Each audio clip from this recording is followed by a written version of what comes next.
Nice. Is this able to do it or what? I'm not sure if this is working or not.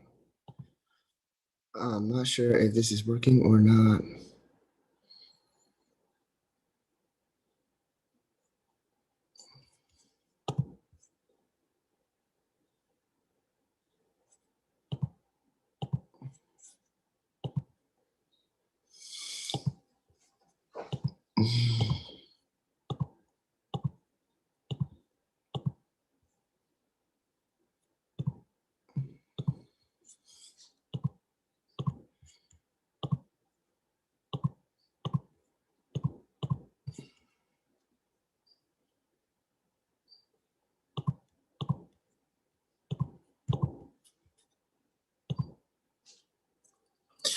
Tinkering with this live, guys.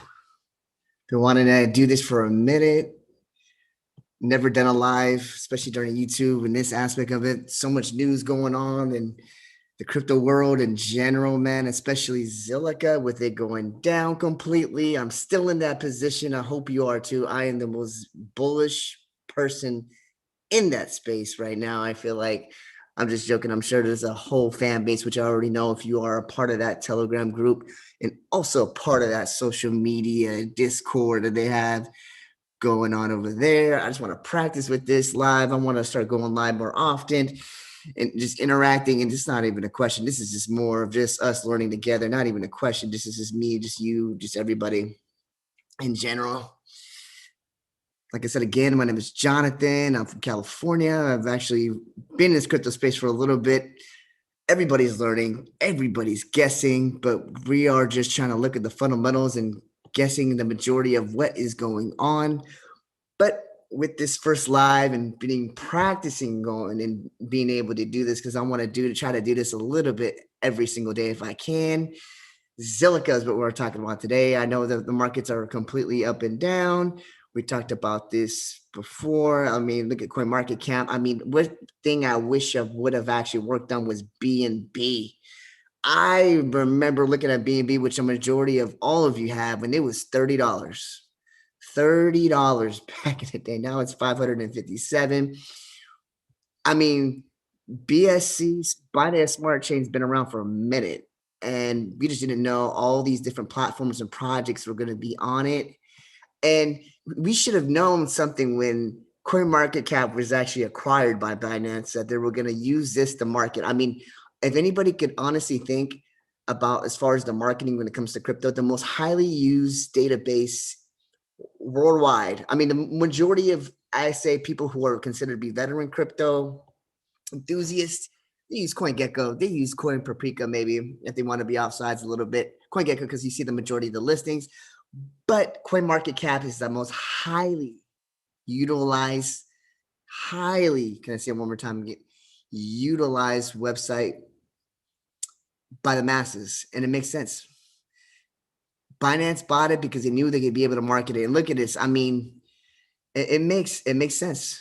It really does make sense of the marketing as far as, and you look at the BSC ecosystem, all these specific coins that are actually in the marketplace right now utilizing Binance Smart Chain. And guess what's the one thing that you don't need for the majority of all this to integrate? BNB. BNB. It's a little bit deflationary too. The fact that you're able to burn the majority of tokens, I think that's fascinating too, that they burned a little bit. So you can see it as somewhat considered to be deflationary in an aspect. But anyway, just want to come here and rant for like a couple seconds. I gotta go, but never done a live, first time doing it. Already popped my cherry when it comes to actually getting the majority of these lives in. I've always wanted to do one. Zillstream, something I learned today. I actually always knew about it a little bit. I know they have ZillSwap. I know they have the majority of things, but you can see what the price is in the majority of the tokens. Just like Binance has its own ecosystem, so does Zilliqa. In essence, like I said again, I see so much potential in this project. And one more time again, where is this located? I know I've studied the other ones that are actually more volatile. They have more progression of growth and all that. And I feel like diamond hands when I'm holding on to the system because it's dripping down the system and the category so far. It's at 58 right now, not looking so good.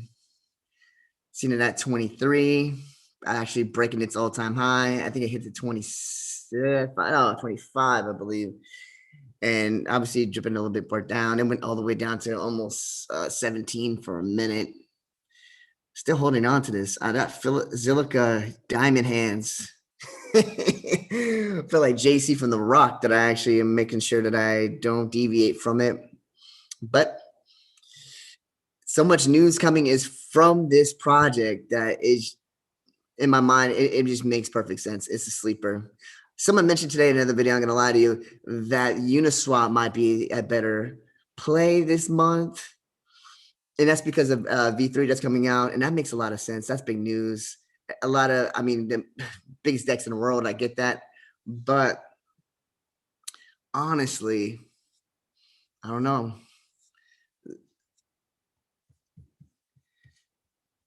I think Doge actually, I mean, the fact that Doge went so much, XRP, which went so much, it has 16 billion market cap. That's not that much in the stream of things if you think about it. VJ overtook Uniswap. Who would have saw that coming? My goodness. I all of us have been around and we've seen VChain when it was less than a hundredth of a penny. My gosh, at 25 cents. That's insane. Just to kind of think that it went to 11, but it makes sense with all these partnerships that it has partnered with Walmart and Sam's Club and the majority of it. I mean, the supply chain aspect of when it comes to the technology and the use base for it, makes so much sense. I think out of its utilization's higher, right? And that makes sense that it goes to 11, but man, this market's insane. It's just like you just don't know where to pick. And then XRP too is looking really good. They're winning that SEC lawsuit. A lot of people were talking crap because the fact that they got delisted, and that was initially, but the fact is they're going to win this. And there was a litigation suit they just filed today. And that's from individuals who are users. The community actually filed it. And it's from people that are business owners that are actually utilizing XRP. I'm sure how they're utilizing that to, Ripple, it's got to be in some form and fashion. They're able to prove like, hey, this is an issue. It is a security. You know what I mean? You're going to call this a security. Everything's considered security. You know what I mean? Bitcoin's considered, Ethereum, all these other considered as security.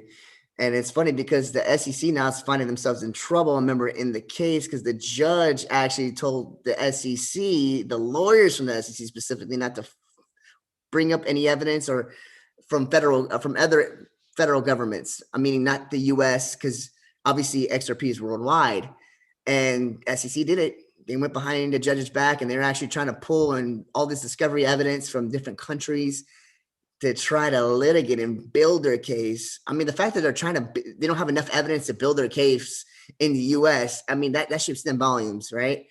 And it's just like, it makes you think about what the SEC is for. SEC is for protection of us investors, small investors. We're not talking about big time in hedge funds or anything like that. It's supposed to be for the little guys, right? You and I are individuals who actually might lose all their 401k or pension plan in it. But it's funny to me that they're not really looking out for us because it's an asset that we should be able to invest in, right? And clearly, XRP is winning in this one, and they're going to win this case, hands down. Not even a question. It's funny how people really doubted it just because Coinbase delisted it. But looking back in that situation, I think Coinbase delisted it for a strategic reason, and that was to IPO. I mean, look at Brian Armstrong. He cashed out just like the majority. Brian Armstrong's the CEO of Coinbase. He cashed out like the majority of a lot of individuals who are on that founding share equity list of individuals who actually own equity into Coinbase. And as soon as they IPO'd, I mean, took off, right? And especially what they actually, how it was, Brian Armstrong owns it. I know the majority, but people bought in and invested in, since its inception. I remember hearing a guy who actually invested it in 2012.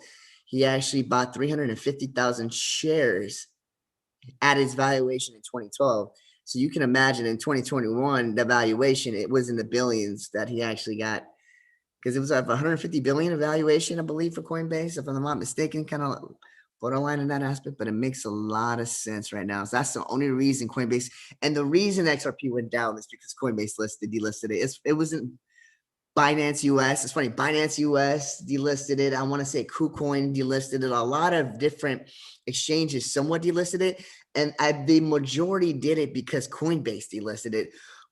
So it's like the horse led the ponies, right, to actually delist it. But the reason that they delisted it was different from what they thought. It wasn't because they just, it was the SEC litigation. It was because the SEC litigation might affect them from IPOing, and that makes sense. So they didn't Brian Armstrong was smart. He didn't want anything to affect them IPOing and actually being listed on the stock and NASDAQ. So, I mean, their tech stock, their tech company, there's so many innovative things that they can do and bring to the masses. The majority of individuals start with a Coinbase account. That's how they get into crypto. They make it seamless, simplistic, and it's the functionality of ease that brings them into the market. But anyway, I digress. And we'll talk about this. We'll talk about this more later, but I just want to give you guys a little bit of insight and also do my first live. I'll talk to you guys later. Like, share, subscribe. We're in this together. We're just learning from each other. That's pretty much what this channel is for. I wanted to do just to hold us to higher standards and to learn as much as we can about the market. None of us are, all of us are. It's funny how the majority of YouTube individuals, YouTube, I mean, we're all in this learning. It really is. This changes, this news changes so fast, so quickly. All of us are learning in this together, legitimately. So, but we can learn from our failures. We can learn from each other. And that's exactly what I want this to be, right? And I got tons of them, tons of L's, both hands right here. But I got successes too as well, just like we're going to see in this market and this bull run together. All right. I'll talk to you guys soon. Bye.